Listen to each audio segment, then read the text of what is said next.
Hello friends, எல்லோரும் எப்படி இருக்கீங்க? இன்றைக்கி நம்ம வீடியோவில் ஒரு பர்ஃபெக்டான அமாவாசை சமையல் எப்படி இருக்கணும், அமாவாசை சமையலில் எந்த மாதிரியான வழிமுறைகளை நாம் கடைப்பிடிக்கணும், அதை பற்றி தான் இந்த வீடியோவில் நம்ம பார்க்க போகிறோம். அதுக்கு முன்னாடி நம்ம சேனலை ஃபஸ்ட் டைம் பார்க்குறீங்களா?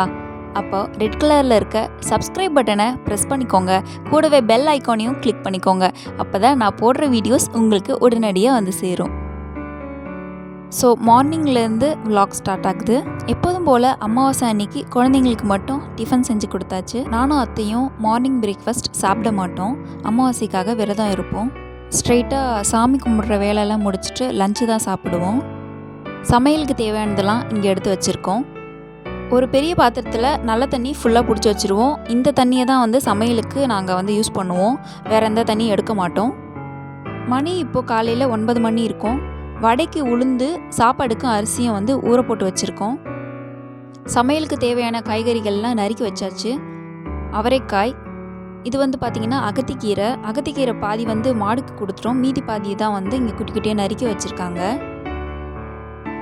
அடுத்தது வாழைக்காய் வறுவலுக்காக ரெடி பண்ணி வச்சுருக்கு. வாழைத்தண்டு பொரியலுக்காக கண்டிப்பாக ஒரு வறுவல் ஒரு பொரியல் இருக்கும்.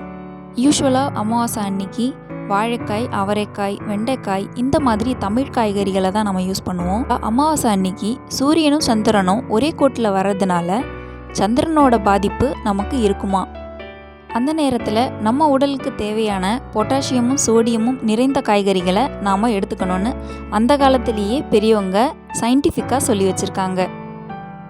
சமையல் செய்ய போகிறதுக்கு முன்னாடி லைட்டாக பசிக்குது. நானும் அதையும் ஸ்ட்ராங்காக ஒரு காஃபி சாப்பிட்டு வந்துடுறோம்.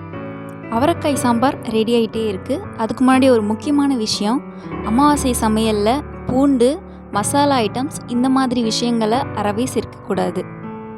சாம்பாருக்கு பருப்பு வேக வைக்கும்போது வெறும் தக்காளி மட்டும் போட்டு வேக வச்சா போதும், வெங்காயம் சேர்க்கக்கூடாது. பார்த்திங்கன்னா வாழைக்காய் வறுவல் ரெடி ஆகிடுச்சு. தேவையான அளவு மிளகாய்த்தூள், உப்பு, 2 ஸ்பூன் புளித்தண்ணி அதெல்லாம் போட்டு மேரினேட் பண்ணி வறுத்து வச்சுருக்கேன். அதுக்கப்புறமா ரசத்துக்கு ஆல்ரெடி பருப்பு தண்ணி எடுத்து வச்சுருக்கேன்.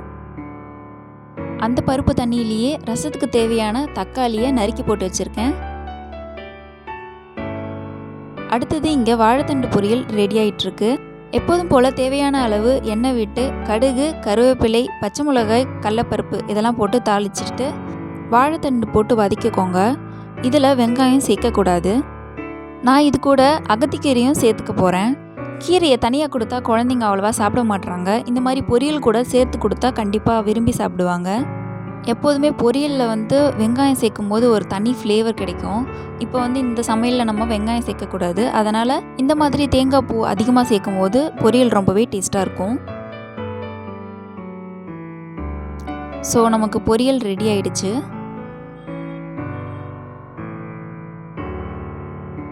அடுத்ததாக ரசத்துக்கு பூண்டு சேர்க்கக்கூடாது. அதனால் மிளகு, சீரகம்,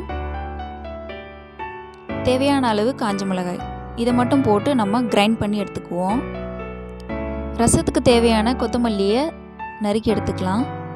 ஸோ ரசத்துக்கு தேவையான பொடியை அரைச்சாச்சு. ஆல்ரெடி நம்ம பருப்பு தண்ணியில் தக்காளி போட்டு வச்சுருந்தோம் இல்லையா, அதிலே நான் இந்த பொடியை கலந்துக்கிறேன். ஸோ நமக்கு ரசம் ரெடி ஆயிடுச்சு. மேலும் நமக்கு ரசம் இன்னும் கூடுதலான சுவை இருக்கணும் அப்படின்னா கொஞ்சம் தேங்காய் பூ கலந்துக்கலாம். ரொம்பவே டேஸ்ட்டாக இருக்கும். அடுத்தது வடைக்கு தேவையான மாவை நம்ம ரெடி பண்ணிடலாம்.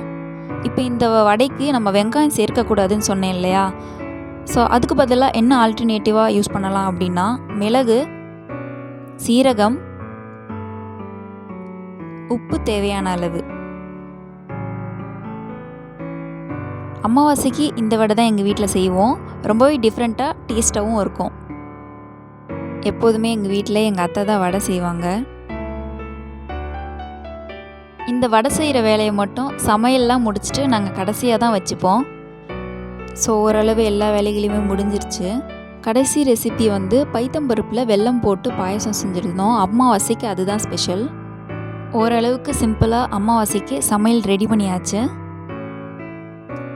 ஸோ மணக்க மணக்க அவரைக்காய் சாம்பார் ரெடி ஆகிடுச்சு. பூண்டு சேர்க்காமல் ரசம் ரெடி பண்ணி வச்சுருக்கோம். உடம்புக்கு ரொம்பவே ஹெல்த்தியான அகத்திக்கீரை வாழைத்தண்டு பொரியல் ரெடி ஆகிடுச்சு. வாழைக்காய் வறுவல் கண்டிப்பாக இருக்கணும். அடுத்தது வடை. வடை இல்லாமல் அமாவாசையா? சான்ஸே இல்லைங்க.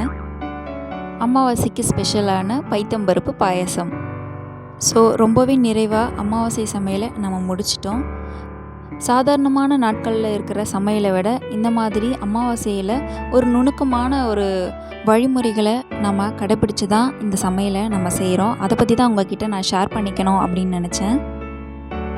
ஸோ சமையலை முடித்ததும் சாமிக்கு அதை படைச்சிட்டு குழந்தைங்க ரொம்பவே பக்தியாக வந்து சாமி கும்பிட்டுட்ருக்காங்க. அடுத்தது நம்மளோட முதல் வேலையாக முதல்ல காக்காவுக்கு வந்து சாப்பாடு வைக்கணும். அந்த இலையில் இருக்க சாதத்துலேயே கொஞ்சம் கொஞ்சம் எடுத்து வச்சா போதும். யார் அமாவாசை அன்னைக்கு விரதம் இருக்காங்களோ அவங்க காக்காய்க்கு கொண்டு போய் சாப்பாடை வைக்கணும் அப்படின்னு சொல்லுவாங்க. ஸோ இந்த வீடியோ உங்களுக்கு ரொம்பவே யூஸ்ஃபுல்லாக இருந்திருக்கும்னு நினைக்கிறேன். எனக்கு என்னுடைய அத்தை என்ன சொல்லி கொடுத்தாங்களோ, என்ன நல்ல விஷயங்கள் எனக்கு தெரியுமோ அதை தான் நான் உங்ககிட்ட ஷேர் பண்ணிகிட்டு இருக்கேன். இந்த வீடியோ உங்களுக்கு பிடிச்சிருந்ததுன்னா வீடியோவை கண்டிப்பாக லைக் பண்ண மறக்காதீங்க.